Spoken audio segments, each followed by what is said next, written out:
President Trump this morning announcing Obama-era Border Patrol Chief Mark Morgan as the new director of ICE, saying in a tweet that Mark is a true believer and American patriot. He will do a great job. Former ICE Director Thomas Homan is here now for more on this. Well, I guess to get started, we'll get your thoughts on Mark Morgan. He has been a proponent of President Trump's border wall. Your thoughts on Mr. Morgan?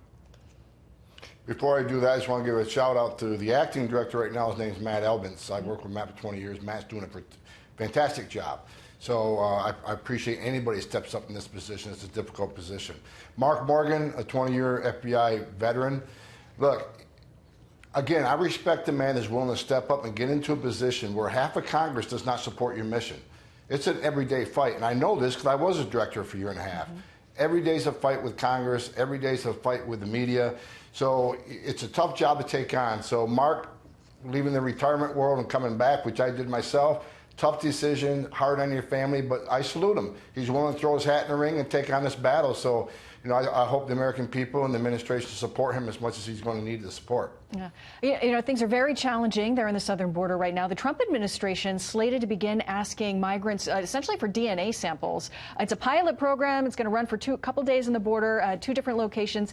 And the ultimate goal is to stop adults from using children, from posing as families, because it gives them a benefit when they come into the country due to a policy that prohibits detaining children for more than 20 days.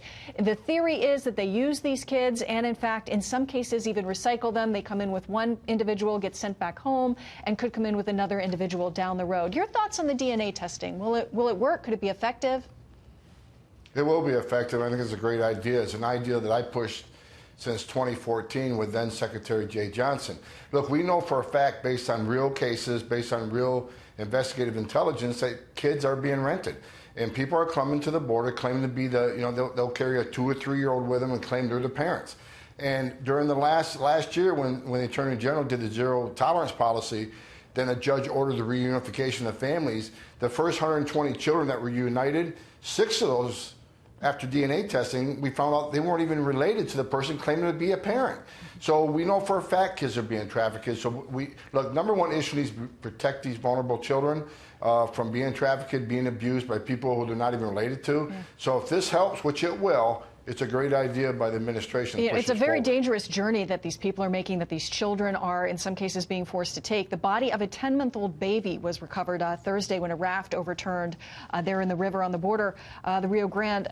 What can you do to stop these smugglers, essentially, beyond the DNA testing? Well, a couple of things. First of all, we got to Mexico, with the help of ICE, HSI, needs to step up their investigation into the criminal cartels in Mexico. That they're the machine that makes this all happen in Mexico. Criminal cartels own the northern border of Mexico. Nothing crosses that border without the approval and paying off of the cartels. So right now they're operating with impunity. The stats are clear that 31% of women are sexually abused by these cartels making this journey.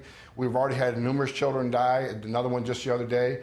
So look, we got to shut down these criminal cartels in Mexico, so it should be an all-in-on effort to identify these criminal organizations, dismantle them, and put them in jail. And that way you take that machine away, because you used to take weeks to get from southern Mexico to northern Mexico. But with the cartels now, the more people they can push in, the quicker they can push in, the more money they're making. And a lot of calls also, from we need Mexico Congress to act. Thomas Homan, thank you so much, former ICE Director, for your insights today.